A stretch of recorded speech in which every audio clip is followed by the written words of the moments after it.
Saudara-saudari yang terkasih, perkenalkanlah saya Antonius Edi Prasetyo, mahasiswa program Magister Sains Manajemen, Fakultas Ekonomika dan Bisnis, Universitas Gadjah Mada, Yogyakarta. Perkenankan saya untuk mendeskripsikan dan menjelaskan usulan penelitian saya yang berjudul Pengaruh Motivasi Perlindungan dan Tingkat Religiusitas pada Intensi Kehadiran Jemaat dalam Peribadatan Tatap Muka, Peran Pemoderasi Tingkat Konstruktual. Kita semua tahu bahwa dunia saat ini sedang menghadapi pandemi COVID-19. COVID-19 ini sangat berbahaya secara global karena laju peningkatan eksponensial menciptakan morbiditas dan mortalitas yang terus meningkat. Ditambah dengan sifat virus yang baru dan tidak dikenali, menciptakan perhatian global dan menyebabkan ancaman pada sistem kesehatan di banyak negara di seluruh dunia. Ketika WHO menetapkan COVID-19 sebagai sebuah pandemi, semua negara harus menyiapkan protokol kesehatan untuk meminimalisir penularan dan penyebaran virus ini. Dalam konteks pandemi ini, perlindungan terhadap kesehatan dari ancaman COVID-19 menjadi prioritas utama di semua negara. Kegiatan-kegiatan yang melibatkan kerumunan dan interaksi banyak orang telah diakui secara luas sebagai klaster-klaster penularan COVID-19 yang cukup tinggi.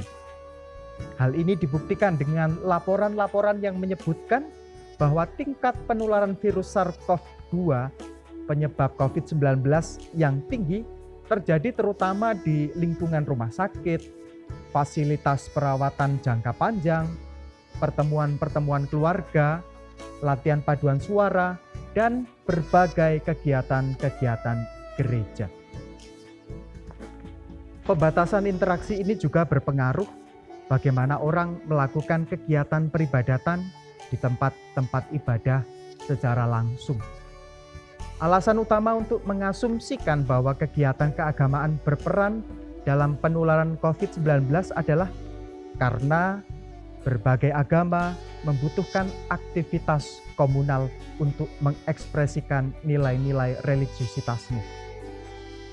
Hal ini juga menandakan bahwa peribadatan kolektif sangat penting bagi agama, dan itu juga merupakan titik hubung antara agama dan penyebaran virus SARS-CoV-2 penyebab infeksi COVID-19. Sebagai contoh kasus di Korea Selatan, di gereja Sincheonji Church of Jesus di Daegu menjadi klaster yang sangat besar karena ada 5.006 kasus terkonfirmasi positif COVID-19 berkaitan dengan kegiatan peribadatan di gereja ini. Oleh karena itu, organisasi-organisasi keagamaan harus bekerja sama dengan pejabat-pejabat kesehatan setempat untuk menetapkan cara-cara bagaimana menerapkan pedoman pemerintah untuk memodifikasi berbagai kegiatan-kegiatan keagamaan selama pandemi COVID-19 untuk mencegah penularan virus ke anggota dan komunitas-komunitas mereka. Sebagai contoh, Uskup Agung Semarang yang membawai gereja-gereja Katolik di daerah istimewa Yogyakarta dan sebagian besar Jawa Tengah mengeluarkan surat edaran yang menyatakan bahwa pelaksanaan peribadatan secara tatap muka harus berkoordinasi dengan gugus tugas penanganan COVID-19 setempat dengan tetap mengindahkan protokol kesehatan yang ketat. Untuk memahami situasi ini maka perlu pendekatan yang lebih dalam terkait dengan perlindungan kesehatan individu maupun masyarakat. Di antara teori-teori perilaku kesehatan yang paling penting untuk mengubah perilaku adalah teori motivasi perlindungan. Karena teori ini membahas persepsi orang tentang resiko dan menilai niat untuk mengadopsi tindakan perlindungan yang secara signifikan dipengaruhi oleh tingkat resiko yang dipersepsikan. Mereka yang memiliki tingkat motivasi perlindungan tinggi lebih termotivasi untuk mengendalikan resiko dan menerima perilaku yang direkomendasikan. Komponen penilaian ancaman memiliki kemampuan yang lebih tinggi untuk memprediksi niat perilaku dibandingkan penilaian penyelesaian. Selain motivasi perlindungan, seberapa besar kepatuhan seseorang dalam menerapkan protokol kesehatan perlu juga mempertimbangkan aspek religiusitasnya. Berdasarkan penelitian yang dilakukan Pew Research Center tahun 2020, Indonesia adalah negara yang penduduknya paling religius di dunia. Religiusitas rupanya berperan penting dalam mempengaruhi sikap dan perilaku seseorang. Misalnya dalam penelitian Mukhtar dan Hood tahun 2012, mempengaruhi persepsi orang dalam memilih produk-produk halal. Atau penelitian Wang Weng dan Elangkovan tahun 2020 mempengaruhi motivasi atau niat orang terhadap produk-produk hijau atau ramah lingkungan. Penelitian lain yang dibuat oleh Kranz, Nipple, Woods, dan Grace tahun 2020 menyatakan bahwa ada hubungan antara tingkat religiusitas, kecemasan terhadap COVID-19, dan perilaku preventif seseorang. Responden dengan tingkat religiusitas tinggi mempunyai komponen somatik kekhawatiran coronavirus lebih tinggi, tetapi komponen kognitif lebih rendah. Perilaku seseorang untuk melindungi dirinya dari berbagai ancaman dalam beberapa kasus juga dipengaruhi oleh jarak psikologis, seperti dalam penelitian Ibrahim dan Al-Jelauni 2018.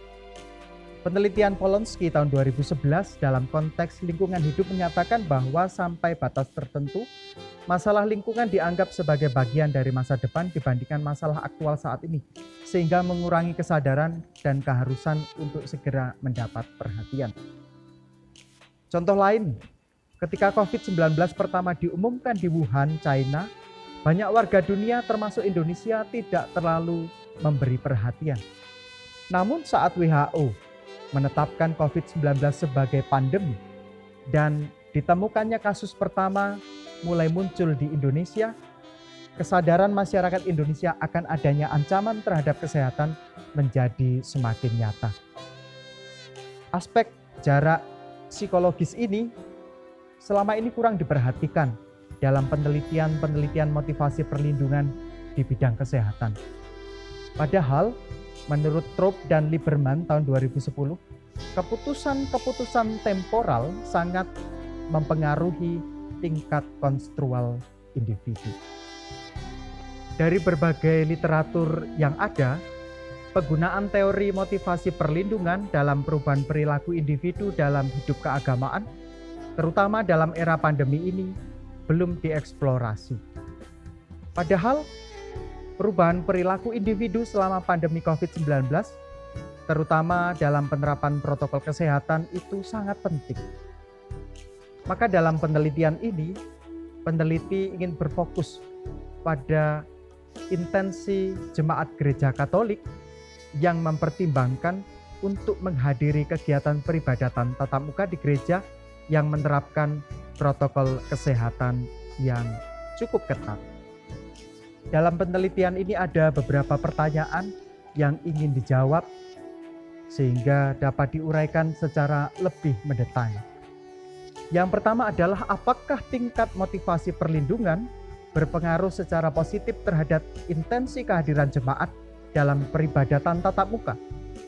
Yang kedua, apakah tingkat religiusitas berpengaruh positif terhadap intensi kehadiran jemaat dalam peribadatan tatap muka.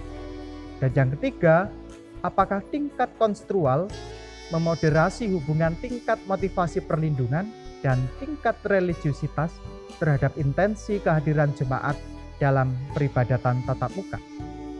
Adapun tujuan penelitian adalah yang pertama, menguji pengaruh tingkat motivasi perlindungan pada intensi kehadiran jemaat dalam peribadatan tatap muka. Yang kedua, menguji pengaruh tingkat religiusitas pada intensi kehadiran jemaat dalam peribadatan tatap muka. Dan yang ketiga, menguji pengaruh tingkat konstruktual sebagai pemoderasi hubungan antara tingkat motivasi perlindungan tingkat religiusitas dan intensi kehadiran jemaat dalam peribadatan tatap muka. Ada beberapa kontribusi penelitian yang ingin dicapai lewat penelitian ini. Yang pertama itu kontribusi teoretis. Hasil penelitian ini diharapkan mampu memperkuat teori motivasi perlindungan dan teori religiusitas yang dipengaruhi oleh teori konstruktual dalam memprediksi niat atau intensi seseorang, tidak hanya dalam konteks penggunaan barang dan jasa dalam dunia pemasaran, tetapi juga dalam konteks kehidupan religius individu. Yang kedua, kontribusi empiris. Hasil penelitian ini diharapkan dapat memberi penjelasan empiris mengenai mekanisme pengaruh motivasi perlindungan dan tingkat religiusitas terhadap intensi jemaat gereja untuk menghadiri peribadatan tatap muka dengan pelaksanaan protokol kesehatan yang ketat yang dimoderasi oleh tingkat konstruktual. Dan yang ketiga, kontribusi praktis. Penelitian ini diharapkan dapat digunakan oleh lembaga gereja atau para pengelola gereja dalam mengelola layanan-layanan peribadatan dan berbagai kegiatan keagamaan bagi jemaat secara aman dan menjamin perlindungan kesehatan umat, serta memberi pertimbangan bagi jemaat untuk percaya bahwa protokol kesehatan yang diterapkan oleh gereja selama mengikuti peribadatan tatap muka. Yang berikutnya mengenai landasan teori yang digunakan dalam penelitian ini. Teori yang pertama adalah teori motivasi perlindungan atau protection motivation theory. Teori ini adalah teori yang dikembangkan oleh Rogers tahun 1983 untuk memperluas model keyakinan kesehatan atau health belief model dalam ranah perkembangan ilmu psikologi sosial dan bidang keamanan kesehatan. Rogers menyatakan argumentasi dasar teori ini adalah bahwa motivasi perlindungan muncul dari penilaian kognitif seseorang atau sebuah peristiwa yang digambarkan sebagai sesuatu yang berbahaya dan yang mungkin terjadi bersama dengan keyakinan bahwa tanggapan penyelesaian yang direkomendasikan dapat secara efektif mencegah terjadinya peristiwa yang tak diinginkan. Menurut teori ini, ada dua proses kognitif yang berhubungan dengan keputusan individu melakukan perilaku protektif, yaitu adanya ancaman atau threat dan penilaian penyelesaian atau coping appraisal. Teori ini menyatakan bahwa ketika dihadapkan pada sebuah ancaman, seseorang akan menilai ancaman itu secara kognitif dan memikirkan cara pemulihan yang mungkin dari ancaman itu. Setelah melalui proses penilaian secara kognitif itu, seorang individu akan memilih berperilaku dalam dua bentuk. Dia beradaptasi, dalam arti ini motivasi perlindungan, atau perilaku maladaptif, menempatkan seseorang pada resiko yang mungkin terjadi. Saya ingin menjelaskan secara detail mengenai dua proses kognitif terkait dengan motivasi perlindungan. Yang pertama adalah ancaman. Ancaman itu mempunyai tiga komponen utama. Yang pertama adalah keparahan yang dipersepsikan. Keparahan yang dipersepsikan ini merupakan perasaan seseorang mengenai tingkat keseriusan tertular penyakit atau konsekuensi potensial yang muncul ketika membiarkannya itu terjadi tanpa diobati. Komponen kedua terkait dengan kerentanan yang dirasakan. Kerentanan yang dirasakan menunjukkan tingkat ketidakberdayaan seseorang terhadap ancaman yang ada dari perilaku atau tindakan. Dan komponen yang ketiga adalah imbalan atau manfaat. Imbalan ini merupakan keyakinan seseorang akan kemanjuran tindakan yang disarankan untuk mengurangi resiko atau keseriusan dampak yang ditimbulkan dari sebuah ancaman. Proses kognitif yang kedua adalah penilaian penyelesaian. Juga memiliki tiga komponen utama. Yang pertama adalah efikasi tanggapan. Efikasi tanggapan yang dipersepsikan merupakan keyakinan seseorang bahwa perilaku yang diinginkan sebagai tanggapan terhadap ancaman akan efektif dalam meminimalkan atau menghilangkan efek negatif dari perilaku saat itu. Yang kedua, efikasi diri. Mengacu pada persepsi seseorang tentang kemampuan yang dimilikinya sendiri dalam melakukan tanggapan yang direkomendasikan secara efektif. Dan komponen yang ketiga adalah biaya-biaya yang dipersepsikan. Biaya-biaya ini merupakan total atau semua biaya yang dipersepsikan seseorang terkait dengan perilaku yang diinginkan, seperti uang, waktu, tenaga, peningkatan ketidaknyamanan, dan biaya psikologis. Teori kedua dalam penelitian ini adalah teori tingkat konstrual. Teori tingkat konstrual adalah teori psikologi sosial untuk menggambarkan hubungan antara jarak psikologis dan sejauh mana pemikiran seseorang bersifat abstrak atau konkret, misalnya tentang objek dan peristiwa tertentu. Semakin jauh jarak psikologis suatu objek atau peristiwa dari individu, semakin abstrak pula pemikiran individu itu, dan semakin dekat objek atau peristiwa tersebut, semakin konkret pemikirannya. Teori tingkat konstrual ini membagi konstrual mental menjadi dua tingkat. Yang pertama, konstrual tingkat tinggi dan konstrual tingkat rendah. Konstrual level tingkat tinggi menandakan bahwa jarak psikologis yang ada juga pada tingkat yang tinggi, sehingga seseorang cenderung memegang pandangan yang lebih abstrak. Sedangkan konstrual tingkat rendah menandakan bahwa jarak psikologis yang ada juga pada tingkat yang rendah, sehingga seseorang cenderung memegang pandangan yang lebih konkret. Teori yang ketiga adalah teori religiusitas.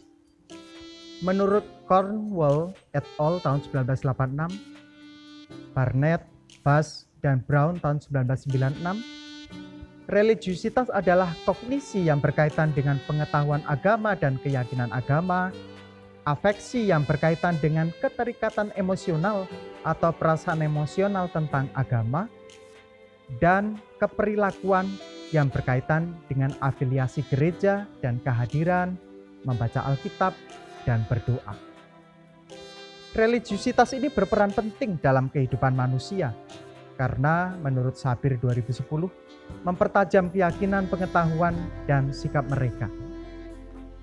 Nilai-nilai dan kepercayaan agama mempengaruhi perilaku manusia secara ritual dan simbolis yang bekerja baik secara langsung melalui larangan-larangan dan kewajiban-kewajiban maupun melalui pengaruhnya terhadap budaya dan masyarakat.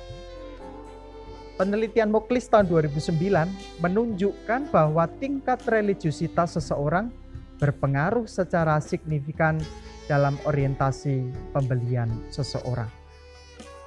Dalam penelitian ini, religiusitas memiliki 5 dimensi, yaitu keyakinan keagamaan, eksklusivitas keagamaan, praktik eksternal, praktik pribadi, dan arti penting agama. Yang berikutnya adalah pembentukan hipotesis. Pembentukan hipotesis yang pertama adalah antara motivasi perlindungan dan intensi kehadiran jemaat. Kim et al. Tahun 2013 menyatakan bahwa penilaian ancaman anteseden signifikan dari intensi individu untuk terlibat dalam perilaku pro lingkungan. Seseorang dianggap lebih mungkin untuk mengambil tindakan yang tepat jika ancaman penyakitnya besar. Penelitian Basirian et al. Tahun 2020 juga menyatakan bahwa komponen penilaian ancaman kesehatan para tenaga medis memiliki kemampuan yang lebih tinggi untuk memprediksi niat perilaku dibandingkan penilaian penyelesaian. Maka hipotesis 1A adalah keparahan yang dipersepsikan berpengaruh secara positif terhadap intensi kehadiran jemaat dalam peribadatan tatap muka. Dan hipotesis 1B, kerentanan yang dipersepsikan berpengaruh secara positif terhadap intensi keperilakuan jemaat untuk melakukan perilaku-perilaku keamanan. Individu yang menunjukkan keyakinan optimal dalam kerentanan dan keparahan mau menerima tindakan-tindakan kesehatan yang direkomendasikan jika mereka menilai tindakan tersebut berpotensi bermanfaat mengurangi ancaman. Maka hipotesis 1C menyatakan imbalan yang dipersepsikan berpengaruh secara negatif terhadap intensi kehadiran jemaat dalam peribadatan tatap muka. Terkait dengan penilaian penyelesaian, Kim et al. Tahun 2013 menyatakan bahwa penilaian penyelesaian masalah adalah variabel anteseden yang signifikan dari intensi individu untuk terlibat dalam perilaku pro lingkungan. Ketika individu mempersepsikan bahwa tanggapan-tanggapan tertentu mempunyai efektivitas yang tinggi, maka intensi untuk melakukan tindakan pun meningkat. Jika individu tersebut mempunyai kepercayaan diri yang tinggi akan kemampuannya untuk melakukan tanggapan atas ancaman itu, intensi untuk melakukan tindakan pun meningkat. Ketika biaya-biaya tanggapan lebih rendah dibandingkan keyakinan akan kemanjuran perilaku tanggapan, seseorang cenderung memiliki intensi yang lebih tinggi untuk melakukan perilaku tanggapan atas ancaman yang ada. Maka hipotesis berikutnya adalah hipotesis 1D, efikasi tanggapan yang dipersepsikan berpengaruh secara positif terhadap intensi kehadiran jemaat dalam peribadatan tatap muka.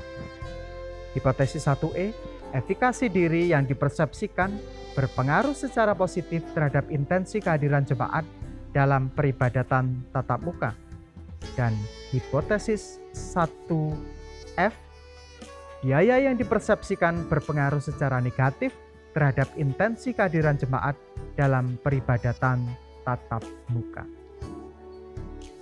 Yang berikutnya adalah pembentukan hipotesis antara religiusitas dan intensi kehadiran jemaat.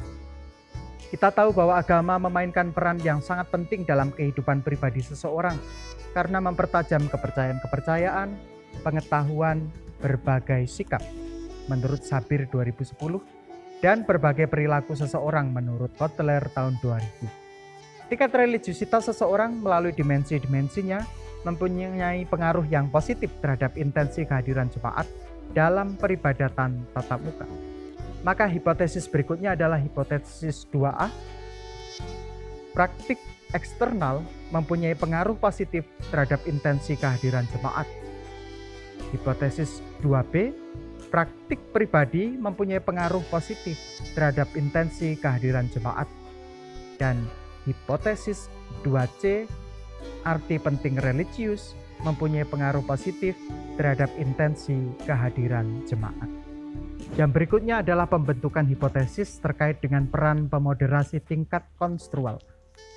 Beberapa peneliti seperti Brager et al. 2016, Schill dan Shaw 2019, serta White et al. 2011 mengatakan bahwa dalam konteks lingkungan hidup menemukan bahwa tingkat konstrual atau secara khusus variasi jarak psikologis mempengaruhi persepsi dan preferensi pengambilan keputusan seseorang.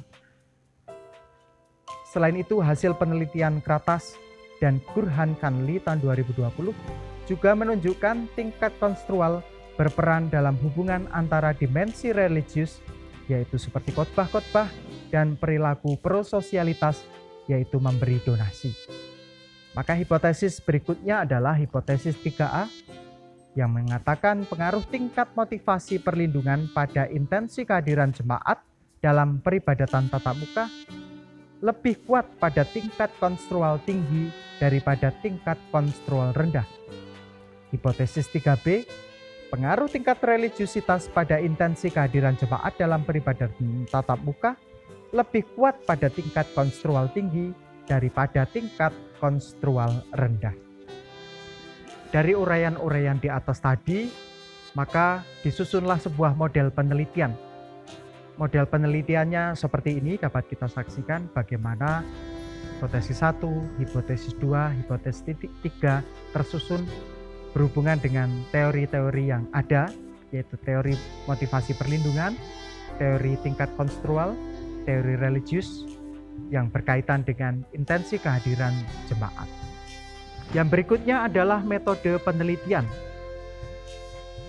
Dalam penelitian ini, saya membangun sebuah desain penelitian yang menggunakan paradigma positivistik, yaitu penelitian yang dilakukan untuk melihat hubungan kausalitas antara variabel yang ada berdasarkan Newman tahun 2014. Ditinjau dari penelitiannya, penelitian ini masuk ke dalam kategori penelitian kuantitatif. Penelitian ini menggunakan data-data primer atau asli yang diambil langsung oleh peneliti dari para responden, sebagaimana yang ditulis oleh Cooper dan Schindler tahun 2014 melalui penyebaran kuesioner. Sampel dalam penelitian ini adalah jemaat gereja Katolik berusia 50 tahun ke atas di Indonesia. Penelitian mengumpulkan data-data itu dengan metode survei yang dilakukan dengan menyebarkan kuesioner secara daring atau online dalam bentuk Google Form kepada para calon responden. Calon responden ini adalah jemaat gereja Katolik Indonesia yang berusia 50 tahun ke atas, karena mereka ini adalah orang-orang yang paling beresiko terpapar virus COVID-19. Dalam penelitian ini, berbagai variabel dan item-item pengukuran tersebut akan dinilai dengan menggunakan 5 poin skala Likert, yaitu berkisar antara sangat tidak setuju, yaitu poin 1, hingga sangat setuju, yaitu poin 5. Berikutnya terkait dengan metode analisis data. Saya akan melakukan uji instrumen, yaitu uji validitas dan uji reliabilitas. Uji validitas terbagi menjadi 2, yaitu uji validitas konvergen, yaitu dalam penelitian ini akan menggunakan alat uji konfirmatory faktor analisis. Yang kedua, pengukuran validitas diskriminan menggunakan alat uji Kaiser-Meyer-Okin Measure of Sampling Adequacy atau KMO-MSA. Berkaitan dengan uji reliabilitas, uji penelitian ini dilakukan melalui perhitungan nilai Cronbach alpha dari konstruk-konstruk penelitian tersebut. Selanjutnya adalah uji multikolinearitas. Adalah uji yang diterapkan untuk mengetahui apakah ada hubungan linear antara variabel independen di dalam regresi berganda. Dalam penelitian ini, uji multikolinearitas dengan cara menghitung nilai VIF atau Variance Inflation Factor dan nilai tolerance. Terkait teknik analisis data, pengujian hipotesis dalam penelitian ini dilakukan dengan melakukan pengolahan data-data yang sudah dikumpulkan dengan menggunakan analisis regresi moderasian atau moderated regression analysis. Pengujian efek moderasi menggunakan pengujian bertingkat terhadap hubungan antar variabel dalam beberapa tahap menurut Baron dan Kenny tahun 1986. Pertama, variabel independen berupa tingkat motivasi perlindungan dan tingkat religiusitas diregresi dengan variabel dependen, yakni intensi kehadiran jemaat. Yang kedua, variabel pemoderasi yakni tingkat konstrual diregresi dengan variabel dependennya. Dan yang ketiga, penulis melakukan interaksi antara variabel independen dengan masing-masing variabel pemoderasi. Saudara-saudari yang terkasih, demikianlah hal-hal yang bisa saya sampaikan terkait dengan proposal penelitian saya. Semoga ini menjadi sesuatu yang berguna bagi Anda semua, dan juga saya memohon masukan yang bermanfaat bagi penelitian ini. Terima kasih atas perhatian Anda semua. Semoga kita semua senantiasa dianugerahi kesehatan oleh Tuhan dalam situasi pandemi ini. Terima kasih, berkah dalam.